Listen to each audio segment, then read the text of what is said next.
रायगढ़ जिला परिषद के राष्ट्रीय ग्रामीण पेयजल योजना अंतर्गत खालापुर तालुका स्थित वावरले ग्रुप ग्राम पंचायत में आने वाली ठाकुरवाड़ी एवं खौराट धनगरवाड़ी में बनाए गए पानी के टंकी का उद्घाटन शनिवार को विधायक विवेक पाटिल के हाथों किया गया। इस अवसर पर पूर्व सरपंच राजू मोरे, ग्राम पंचायत सदस्य दिलीप भोईर, पूर्व सभापति सुरेखाताई ठोबरे, श्याम साळवी इत्यादि गणमान्यों सहित ग्रामस्थ बड़ी संख्या में उपस्थित थे।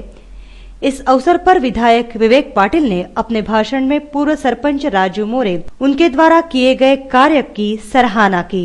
या ठिकाणी आमचे सहकारी राजू मोरे माझ्या शेजारी बसलेले आहेत। गाडीत बसल्यापासून त्यांचं सारखं सुरू आहे, ह्या दोन वाड्यांचा रस्ता झाला पाहिजे, हा दोन वाड्यांचा रस्ता झाला पाहिजे, अशी त्यांची सारखी मागणी आहे। व्यासपीठावर आता बोलायला उभं राहायच्या आधी पण सांगता साहेब तेवढं रस्त्याचं बघा म्हणून।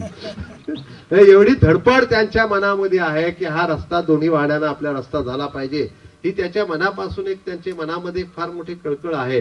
आणि त्या दृष्टिकोनातून मी जाहीरपणे सांगतो, त्यांच्या मनामध्ये आणि तुमच्या मनामध्ये, इथे बसलेल्या सगळ्यांच्या मनामध्ये या दोन्ही वाड्यांचे रस्ते झाले पाहिजेत, ही जी मागणी आहे ही मागणी आपण येत्या पावसाळ्यापूर्वी पूर्ण केल्याशिवाय ठेवणार नाही, अशी ग्वाही मी या ठिकाणी आपल्याला देतो।